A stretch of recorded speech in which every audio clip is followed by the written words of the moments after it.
이슈 진단 시간입니다.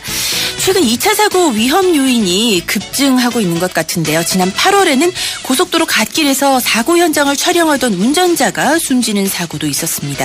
김경배 교통위원과 함께 이외에 대해서 짚어보는 시간 가져보겠습니다. 김 의원님 안녕하세요. 네, 안녕하십니까. 네, 계속해서 2차 사고 위험을 알리는 상황인데도 사고가 발생하고 있고 앞 사례를 보니까 갓길도 안전하지가 않네요. 네, 고속가도로는 주행속도는 빠른데 가로등이 없는 곳이 더 많다 보니 안전지도 없다는 생각이 들 정도인데요. 지난 8월 새벽에도 사고 수습을 하던 운전자가 숨지는 안타까운 일이 있었으니까요.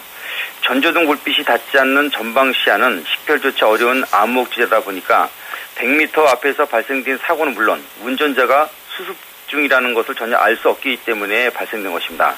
네. 결과적으로 2차 사고 예방은 정답이 없다 이렇게 볼 수 있다는 얘기가 되겠습니다. 네, 특히 야간 운행이 거의 앞차의 착폭 등을 유지하면서 따라가는 상황이다 보니까 주변이 어두운 곳일수록 다중사고 가능성이 더 클 수 있겠어요.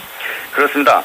고속도로 사망사고 10건 중 1건이 갓길에서 발생될 정도라고 하니까요. 고장은 물론 접촉사고라도 나면 곧 위험지대가 되는 상황이라고 볼 수 있겠는데요. 이때 가드레일 바깥으로 피하는 게 상책이겠지만요. 사고나 고장이 발생된 차선, 그러니까 멈춰서 있는 지점이 문제라고 볼 수 있겠습니다. 네. 만일 1차 선상이라면 안전하게 피할 수 있는 여건 보장은 물론이고요. 또 상대적으로 질주하는 차사리를 뚫는 도로 이용 자체가 불가능한 등의 여러 변수 상황은 곧바로 위험 주소로 나타나고 있기 때문입니다. 그렇겠네요.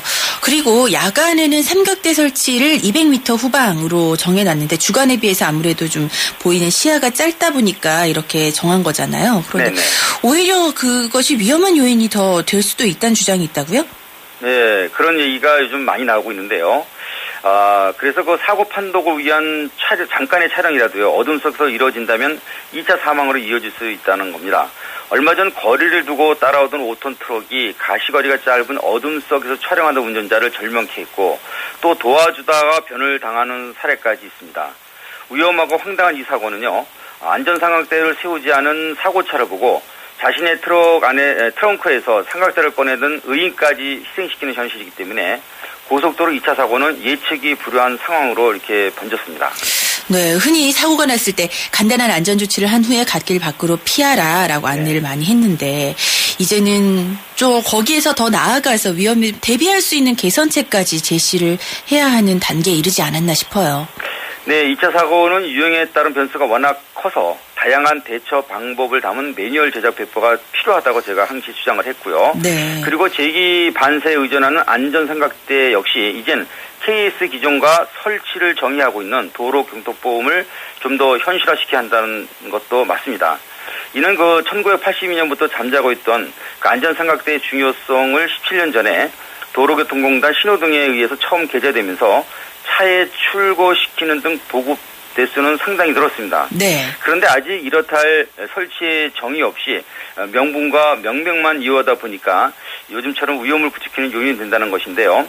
가장 큰 문제는 아무래도 후미차 운전자에게 긴급 상황을 확인할 수 있다는 점이고, 이는 오직 자신의 차에서 나간 전조등 빛이 삼각대에 부딪혀서 되돌아오는, 그러니까 제기 반사에 의존한다는 것이 단점으로 볼 수 있겠습니다.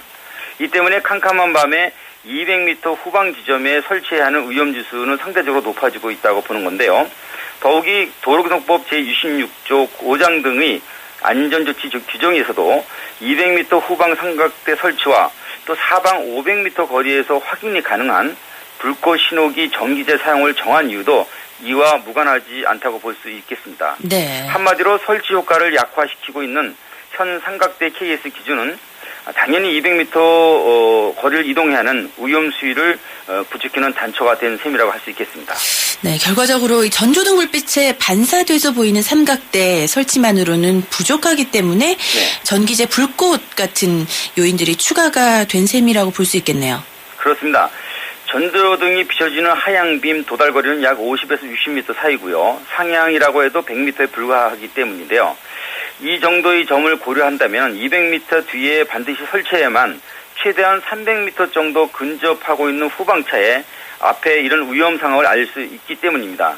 때문에 1초당 30m씩 달려드는 전조등빛을 마주하는 공포와 위험 속으로 다가서야 가서 200m에 설치하는 것이 문제가 되고 있습니다.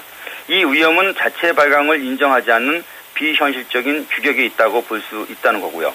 특히 전조등의 광량은 안개나 빛 속에서는 감쇄될 수밖에 없기 때문에 삼각대에 반세된 제기 반사광을 급격하게 감소시키는 요인이 될 뿐 아니라 또 200m 이동 자체가 위험하다는 판단에 따라서 불꽃 신호기를 보강한 경찰이 이제는 개정에 착수했다고 볼 수 있겠습니다. 네.